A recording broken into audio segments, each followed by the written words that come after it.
Queridos amigos, estamos iniciando nuestra jornada con la palabra del Señor. En este lunes 15 de junio, la palabra del Señor en nuestra catequesis litúrgica la tomamos del primer libro de los Reyes, capítulo 21, del 1 al 19. Nabot, el israelita, tenía una viña en Israel, al lado del palacio de Ahab, rey de Samaria. Ahab dijo a Nabot: dame tu viña para hacerme una huerta, ya que está junto a mi casa. Yo te daré a cambio una viña mejor, o si prefieres te pagaré su valor en dinero.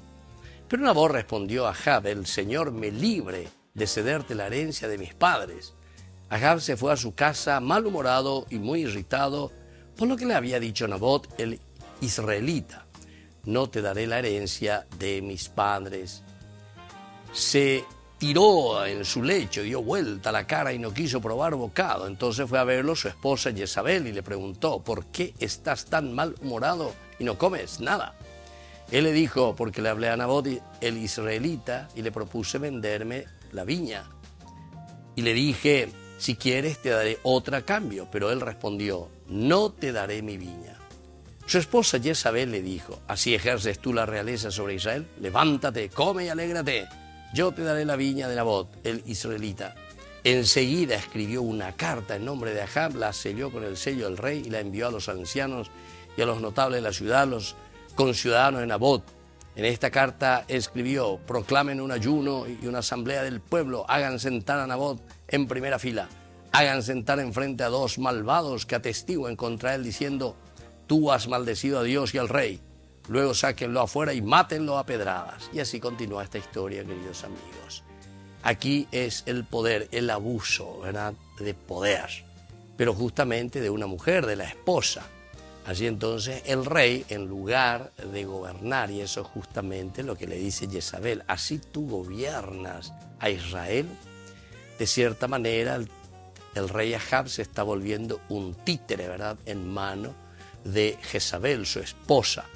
Pero en fin, aquí, queridos amigos, hay mucha teología, porque el hecho de vender la tierra, de dar su propia tierra, que era herencia justamente de sus padres, tiene un valor muy significativo para el israelita, en el sentido de que ellos habían salido del exilio, ellos habían perdido su tierra, entonces lo valoraban tan grandemente que eso no le pertenecía a una sola persona, sino que la tierra pertenece al pueblo, pertenece a Dios, Dios que le ha dado, y por lo tanto está queriendo significar simplemente que nadie puede adueñarse de los bienes de la tierra que le pertenece al pueblo. Y entonces es una enseñanza muy profunda.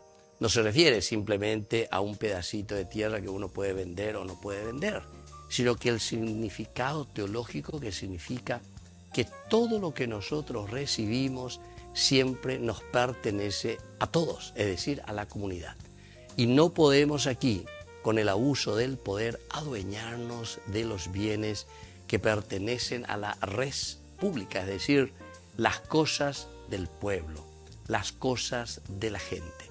Qué importante entonces reflexionar en este punto, queridos amigos, porque ya te formal, entrar en ese sentido profundo y teológico que el Señor nos regala.